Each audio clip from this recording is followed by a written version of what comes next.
Bismillahirrahmanirrahim.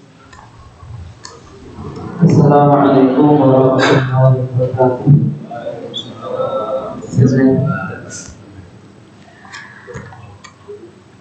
Hamdan wa syukurillah, salatan wa salamun ala rasulillah, nabiyina wa habibina wa syafi'ina wa qurrati a'yunina, sayyidina wa maulana Muhammad ibn Abdillah sallallahu alaihi wasallam wa ala alihi wa ashabihi wa mawalah. Amma ba'd. Allahumma anfa'na bima 'allamtana, 'allimna ma yanfa'una wa zidna ilman fi 'ilmina ya rabbal alamin. Nah, teman-teman sekalian jemaah Masjid Baitul Salam yang semoga selalu menjaga lindungan serta Allah Subhanahu wa taala. Kita lanjut lagi materi kita ngaji bareng-bareng pakai kitab Mukhtasar Minhajul Qasidin. Kita sekarang di penghujung bab al-furud atau di penghujung bab tipu muslihat iblis. Ini tak rasa bahwa bab ini panjang banget. Tapi kalau kita lihat, bahkan ada seorang ulama yang berpanjang-panjang masalah ini sampai nulis sebuah kitab khusus, yaitu kitab Talbis Iblis. Tapi lanjut, fa'inkil, jika misalnya ada yang bertanya atau ada yang berkata, fama dzakartahu min madakhili al-ghururi amrun la yakadu yukhrisu minhu. Apa yang kau sebutkan ini, Mbah, misalnya diarahkan kepada Al-Imam Najmuddin terkait pintu-pintu orang bisa terjerembab pada bahwa dia tertipu dengan angan-angannya sendiri, dengan kelakuannya sendiri. Itu adalah sebuah perkara yang mustahil orang bisa menghindarinya. Hampir-hampir saja orang nggak bisa menghindarinya. Ini gimana ini? Kayaknya kok susah banget. Nanti kita semua bakal celaka nih, orang lebih begitu. Fal jawab, maka jawabannya, nah ini istilahnya closing beliau ya, penutup. Nah, dulu sebelum tak lanjut, ada sebuah nasihat cakep itu yang disebutkan oleh Harun ar-Rasyid. Beliau ngomong kepada guru putranya kalau nggak salah namanya Al-Ahmar, atau itu gelar atau apa, pokoknya kita kenalnya Al-Ahmar. Nah, nasihat yang bagus dinasihatkan ke seorang guru, nanti guru itu mendidik putranya harus dengan cara yang dijelaskan oleh Harun ar-Rasyid. Kadang masalahnya baca itu. Ini sebenarnya sang guru ini siapa? Harun ar-Rasyid atau si Ahmar ini? Jadi sejatinya sang guru itu ya Harun ar-Rasyid. Nah, nasihat yang cukup banyak, yang sangat bagus, diantaranya adalah tolong ajari anakku bagaimana dia memulai ucapan. Nah, terus kemudian bagaimana menutup ucapan. Kadang seni kayak gitu, kadang anak-anak nggak paham bagaimana mulai untuk ngomong, terus kemudian untuk kalau isinya pada bisa kadang. Lanjut, al-jawab, maka jawabannya adalah anna madara amril akhirati ala ma'nan wahidin, bahwa lingkup akhirat itu maknanya cuma satu, tujuannya cuma satu, jalannya cuma satu, nggak banyak, simpel banget. Apa itu? Wa taqwimu al-qalb, yaitu ngurusin hati, nggak ada yang lain. Pokoknya hati ini harus benar, kalau itu benar selesai. Untuk kita masih ingat sabda Nabi ya. Nah, ala inna fil jasadi mudghah, ketahuilah bahwa dalam hati kita itu ada segumpal daging, segumpal darah, idza salahat sairu al jasad. Kalau segumpal darah ini benar, maka seluruh anggota badan yang lain juga benar. Demikian juga sebaliknya, wa idza fasadat sairul jasad ala wahya al qalb. Demikian juga perkataan ayahanda kita Nabi Ibrahim alaihissalam yang Allah muat dalam Al-Quran, yaitu terkait semua nanti itu orang bakal bonyok di akhirat nanti, kemudian ditutup oleh beliau illa man atallaha biqalbin salim, kecuali datang kepada Allah dengan hati yang selamat. Selamat di sini makna utamanya selamat dari syirik, makna umumnya selamat dari sifat-sifat buruk. Kata para ulama begitu. Lanjut lagi, wala yu'jizu an dzalika illa man lam tasduq niyatuhu. Jadi nggak mungkin orang bisa berlepas dari itu semuanya, kecuali yang maksudnya orang itu pasti akan bonyok ketika dia itu niatnya tidak benar. Ketika niatnya tidak benar, asal niat kita benar, insya Allah aman. Setiap menjalankan ibadah, setiap melangkah apapun, asal niat kita benar masih aman. Apa itu? Ya sebagaimana Allah jelaskan, wa ma khalaqtul jinna wal insa illa liya'budun. Jadi semua langkah kita tujuannya itu, nanti insya Allah akan benar. Kalau nggak gitu salah. Kalau nggak seperti itu nanti ujungnya bebal-bebal kemana-mana ujungnya. Fa innal insana, karena manusia itu lawi tamma bi amril akhirati, andaikan dia itu fokus pada negeri akhiratnya, urusan akhiratnya, kama yahtamu bi amrid dunya lanalah, sebagaimana dia fokus pada urusan dunianya, pasti dia akan menggapai negeri akhiratnya. Masya Allah. Orang ketika bangun dunia, siapapun itu, ketika dia fokus bangun dunia, langkahnya itu kan jelas, dia perolehnya apa, tujuannya apa, dapat apa tiap tahun, tiap bulan. Nah, kemudian per 5 tahun harus punya apa itu kan. Kadang tujuannya jelas. Bahkan Anda pernah nonton dan pengen lihat juga Bang, ya, motivasi gitu. Siapa dulu yang ngomongnya? Tapi dia sedang bahas yang lain, coba tiba-tiba nongol di situ.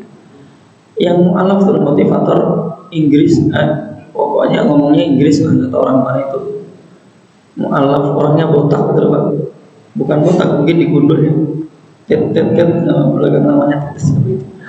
Nah, kata dia itu jangan putus rantainya, intinya begitu. Jadi kalau udah punya tujuan, jangan stop, pokoknya jalan terus. Nah, langkah itu harus dijalani terus sampai mendapatkan yang diinginkan yang di akhir. Misalnya nabung tiap hari 10.000, ya harus terus. Nah, jangan diputus apapun yang terjadi. Nah, andaikan orang ngejar akhirat seperti ngejar dunia begitu, apa ya ini? Ayam lebih lah, maksudnya ayam lebih. Dan nanti setelah udah jalan beberapa bulan, apa lagi ya? Sholat ba'diyah qobliyahnya tak boleh lah. Nah, saya begitu terus begitu, pasti dia akan dapat negeri akhirat. Kata Ibnu Qudamah, bagaimana dia mendapatkan dunia. Waqad fa'ala dzalika as-salafus shalih wa man tabi'ahum bi ihsan. Itu semua telah dilakukan oleh orang-orang salaf dulu dan yang mengikuti mereka, yang datang setelah mereka. Orang bisa punya hati hebat, ibadahnya hebat, itu diawali dari sesuatu yang kecil. Nah, Harun ar-Rasyid itu seorang khalifah ya, Amirul Mukminin, pemimpin. Dia itu sholat setiap hari tidak pernah kurang dari 100 rakaat. Masya Allah, 100 rakaat. Mungkin kita bisa gitu bareng. Nah, sholat 5 waktu berapa rakaat, ba'diyah qobliyah berapa rakaat, berarti tatawunya banyak. Padahal dia mimpin negara yang besar. Belum ada seorang pemimpin dunia masa kini yang daerah jajahannya atau kuasanya sama satu. Bahkan sebelumnya lebih hebat lagi tuh. Namanya Al-Walid bin Abdul Malik. Nah, seorang khalifah Amirul Mukminin yang datang setelah Abdul Malik bin Marwan. Itu kalau diurut ya Abdul Malik bin Marwan, Abdul Malik, terus kemudian Sulaiman bin Abdul Malik, terus kemudian Umar bin Abdul Aziz, terus kemudian Hisham, Yazid dulu apa Hisham gitu, Yazid bin Abdul Malik, terus kemudian Hisham bin Abdul Malik. Nah Ali bin Abdul Malik tuh kerjaannya sama kayak antum itu Pak, nongkrong di masjid gitu.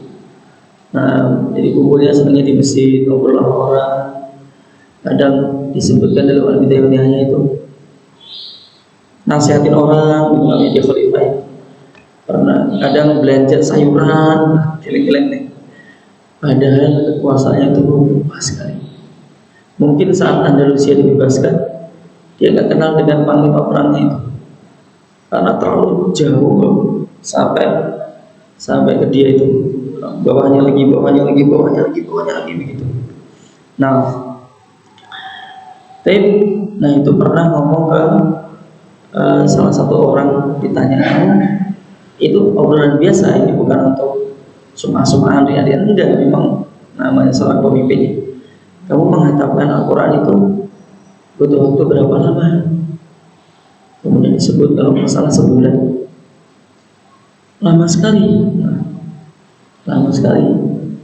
Kalau nggak salah Al-Walid itu menghatapkan Al-Quran per 3 hari sekali. Padahal pemimpin dunia Pak, kerjaannya ngaji. Tapi memang faktanya begitu. Orang kalau sehari itu dipakai ngaji, itu waktunya jadi panjang gitu, kayak banyak kerjaan itu yang terselesaikan. Nah, tapi kalau di pagi itu dia nggak ngaji, itu kayak banyak hal yang nggak perlu ini, nggak kelar gitu. Di antara keberkahan Al-Quran itu adalah ketika waktu itu jadi panjang. Nah, lanjut, wa yusta'anu 'ala takhallusi minal ghurur bi thalathati asya. Kalau pengen berlepas diri dari sifat ghurur ini, maka menggunakan obat 3 hal ini. Nah, kita pakai 3 hal ini. Pertama, al-aqlu, akal. Nah, fungsinya apa? Wa huwa an-nuru al-asli walladhi yudriku bihi al-insanu haqa'iqal asya.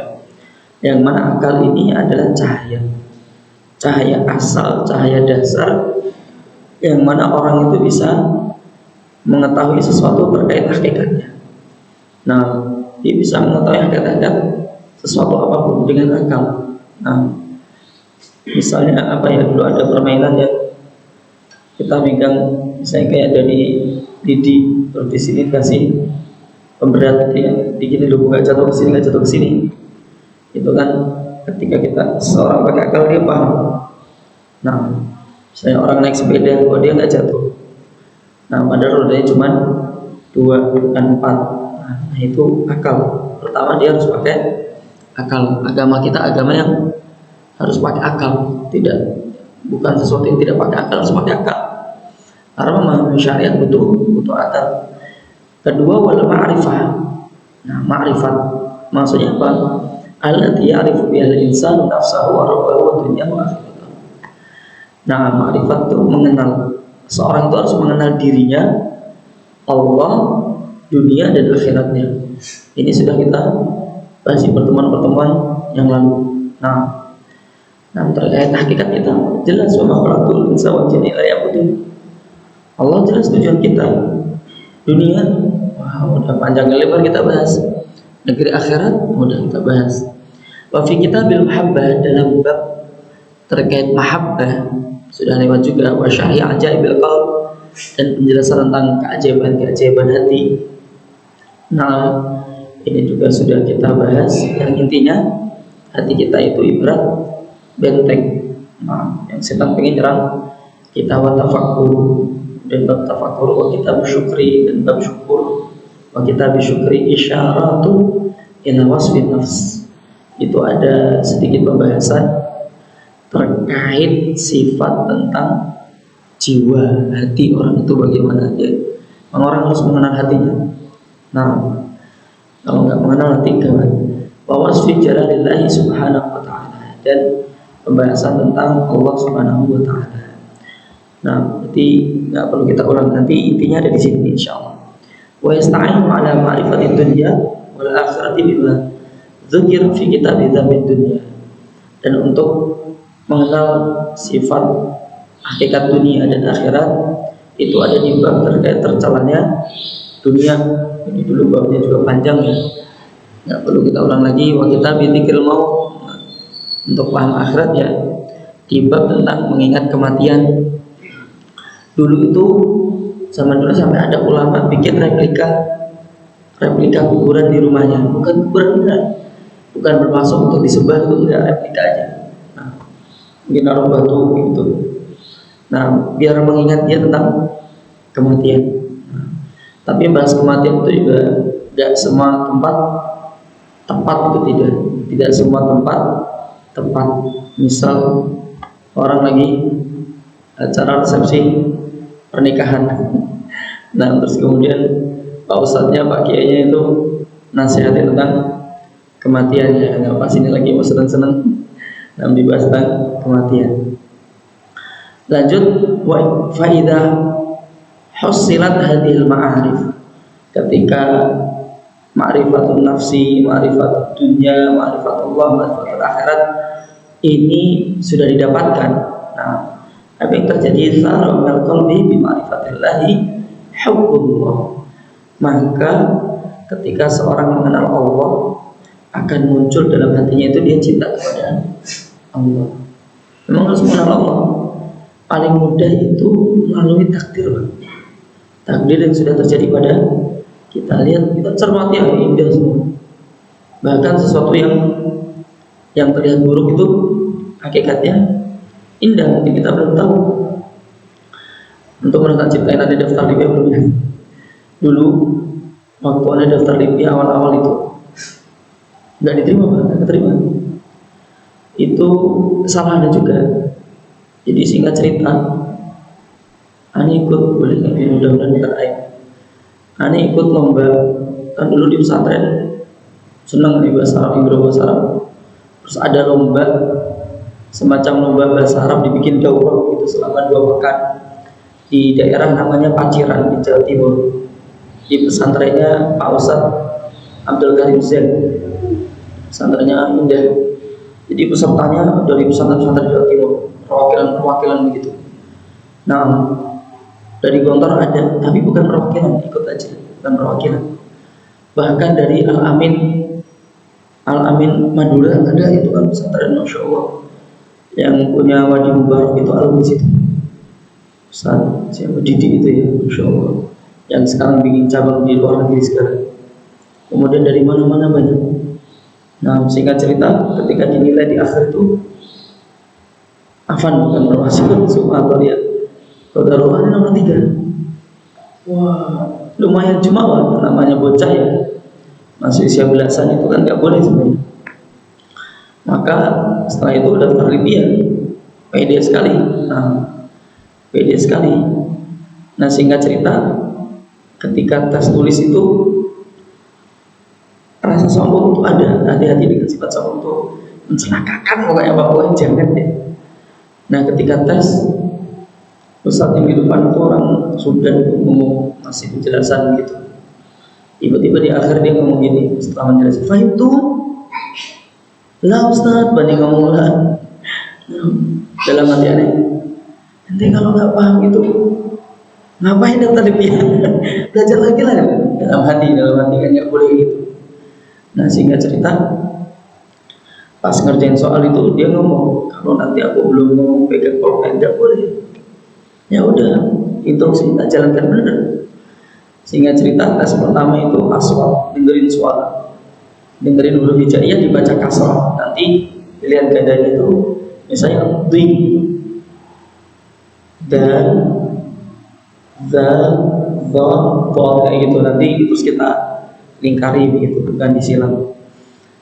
Nah, terus kemudian ada cerita bahasa Arab, terus muncul soalnya. Nah, setelah itu kan dia nggak ngomong apa-apa, tak taruh pulpennya. Setelah itu tak lihat kan kiri, masih sibuk kerjain soal. Muncul sifat yang nggak benar lagi, itu dari setan. Kalian kayaknya nih bodoh-bodoh nih. Ngapain ini masih sibuk kerjain? Udah selesai dari kamar, dia tak taruh, nanti diemin. Nunggu instruksi, lama itu mana nunggu instruksi? Mungkin setengah jam lebih, hampir sejam mungkin. Tiba-tiba Ustadznya ngomong, "Al-waqtu baqiya 15 daqiqah," kalau nggak salah ngomong gitu, atau 10 menit. Waktunya tinggal 15 menit lagi. Nanti nggak ngomong instruksi, tiba-tiba ngomong begitu. Tak lihat masih 11 halaman. Stres ini, wah gawat ini. Wah, belum selesai udah tiba soal imla di dikte Arab gitu. Udah ngawur pokoknya ngawur, mumet keluar setelah 2 pekan tak cari nama Abdul Hakim Rahmatullah itu. Itu Abdul Hakim, wah Abdul Hakim yang lain tapi bini yang lain, Abdul Hakim Rahmatullah gak ada, wah sayanya lulus, cuman bapak gak lulus.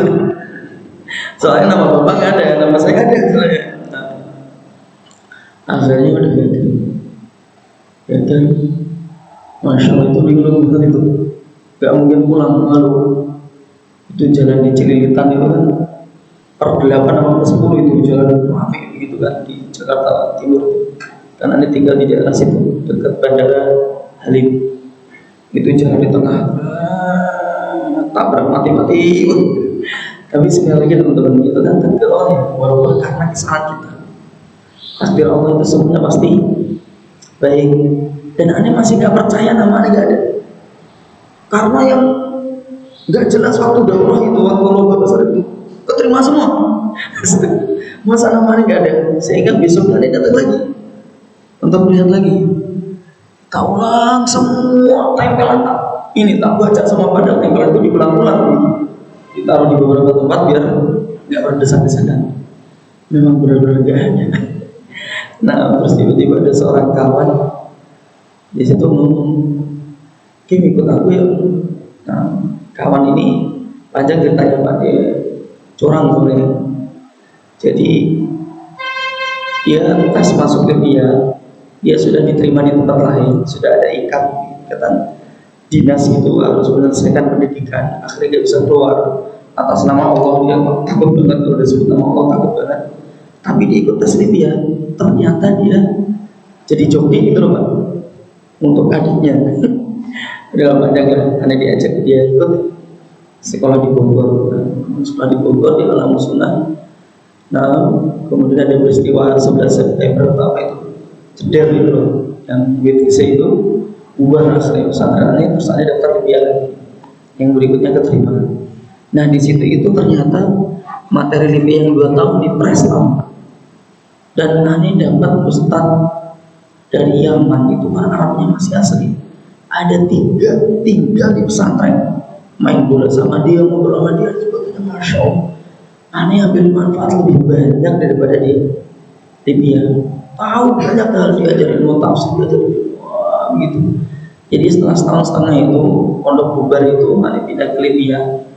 Nah itu alhamdulillah sudah punya bekal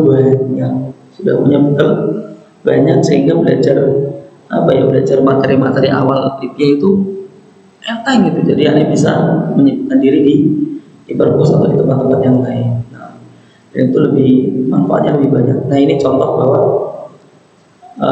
kalau kita mengenal Allah, kita akan cinta Allah. Lihat takdir-takdir kita makin cinta Allah. Misalnya dulu untuk mengejar siapa gitu, zaman muda ternyata nggak kena gitu. Terus tempat yang sekarang Masya Allah biasa. Nah ini menjadikan kita makin cinta sama Allah, karena semua takdir Allah indah. Itu contoh mengenal Allah dari jalur takdir. Wa bi ma'rifatil akhirati habbu syiddatir raghbati fiha, dan orang ketika mengenal akhirat dia akan benar-benar pengen cepat ke akhirat. Makanya dulu orang ketika jihad begitu dibacok kepalanya kena situ. Nanti kalau baca-baca kisah zaman orang dulu itu yang diucapkan bukan la ilaha illallah, tinggal beberapa detik dia bisa ngomong tuh bukan la ilaha illallah, tapi yang diucapin fustu rabbil Ka'bah. Alhamdulillah aku beruntung banget. Ada yang meninggal, nah dia bisa ketemu Allah. Masya Allah, orang-orang zaman dulu. Orang kalau takut mati itu, ya ini juga termasuk yang takut banget. Itu tandanya masih cinta dunianya masih kuat. Allah Ta'ala. Babi ma'rifat itu syiddatur raghbah anha. Dan ketika orang tahu hakikat dunia, maka dia jadi tidak suka pada dunia. Nah, Fayasiru, mungkin kalau Allah kasih kita seluruh kerak bumi gitu, mungkin malah nggak sibuk ibadah kali, mungkin malah ngurusin dunia. Makanya dibikin Allah pas gitu, pas untuk kita. Makanya kita masih sempat ke masjid. Fayasiru ahamu umurihi ilahi ma yuwassiluhu ila Allah Ta'ala. Maka semua pikirannya, urusannya itu dilakukan untuk bagaimana bisa mendekat ke Allah, wa yanfa'uhu fil akhirah, dan bagaimana itu manfaat untuk negeri akhiratnya. Masya Allah. Ini kalau zaman salaf-salaf Quran itu jago-jago masalah begini. Nah, tapi contoh kecil lagi. Tentu antum tahu tentang 3 orang yang melakukan amalan akhirat tapi masuk neraka semua. Seorang mujahid, orang yang berinfak, seorang ulama. Kisahnya kan masyhur dalam hadis itu. Enggak perlu kita bacakan.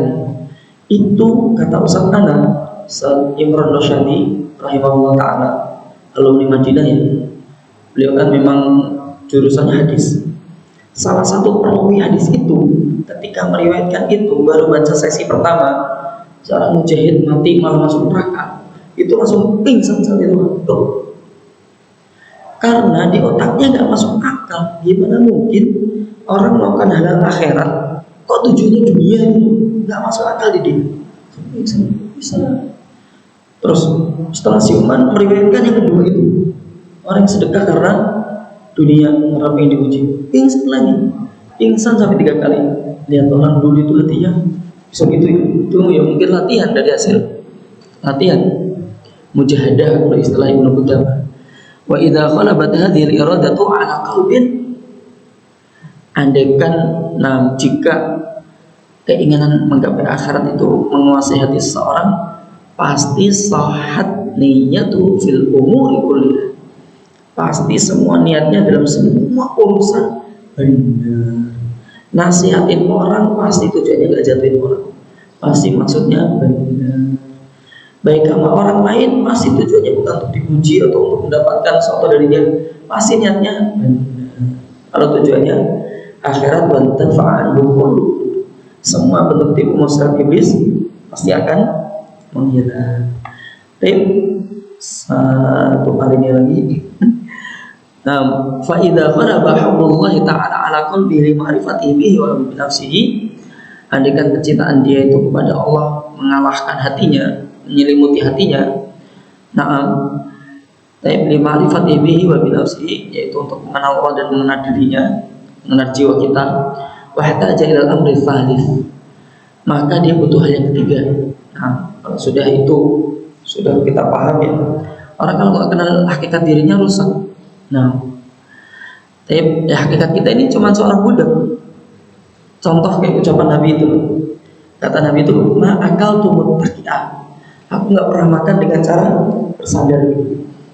Nah, inna ma ana abdu, aku cuma seorang budak. Nah, aku cuma seorang budak lagi pernah makan itu nih, nggak nyadar gini. Nah, ini ada sederhananya biar enak banget. Nah, jadi begitu. Otaknya di pikiran Nabi itu begitu. Aku cuma seorang budak, jadi melayani Allah. Jadi perilakunya ya berusaha untuk seperti budak. Ya gimana sih sopan santunnya, lihat Umar bin Khattab tidurnya nggak pakai bantal. Nabi ya cuman begitu ya tidurnya, masya Allah, keringatnya nempel-nempel di mana-mana. Ya Allah, ya Allah. Tapi bahtaja ilal amri tsalits bahwa ilmu, maka dia butuh urusan yang ketiga, yaitu ilmu. Wa na'ni bihi al-ilma bi kaifiyati sulukit tariq Allah Ta'ala. Yang kami maksudkan adalah ilmu tentang bagaimana menggapai negeri akhirat, bagaimana menuju Allah Subhanahu wa taala, dan hal-hal yang merusak itu. Nah, fikih itu kan, mohon maaf kata para ulama, cara, tapi sebenarnya intinya di hati. Kalau hatinya udah benar, nanti pasti dia belajar fikih, pasti. Lihat orang-orang yang sudah mulai dapat hidayah oleh Allah itu, mendekat ke masjid dan sebagainya.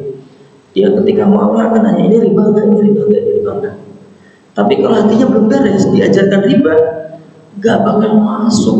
Pasti omongannya, oh yang haram aja susah, yang halal aja susah. Gimana? Ya pokoknya itu apa? Yang haram aja susah, apalagi yang halal udah bablas. Nah, gak ada aku itu bukan salah aku itu maksudnya bukan orang dulu ya, orang zaman sekarang mah semuanya begitu, nggak apa-apa, semua orang nyolong, udah ikut nyolong nggak apa-apa. Jadi semakin nggak benar nih. Wal ilmu bima yuqarribuhu min huwayati, dan ilmu tentang apa yang dapat mendekatkan dia kepada Allah dan menjadikan Allah memberikan dia petunjuk. Wa jamu dzalika fi kitabina hadza, semuanya itu sudah lengkap di kitab ini. Masya Allah, alhamdulillah. Insyaallah di pertemuan berikutnya kita bahas tentang isi kitab ini terus penutupnya. Baik, tak kira cukup kita tutup dengan bacaan doa kafaratul majelis. Subhanakallahumma wa bihamdika, asyhadu an la ilaha illa anta, astaghfiruka wa atubu ilaik. Assalamualaikum warahmatullahi wabarakatuh.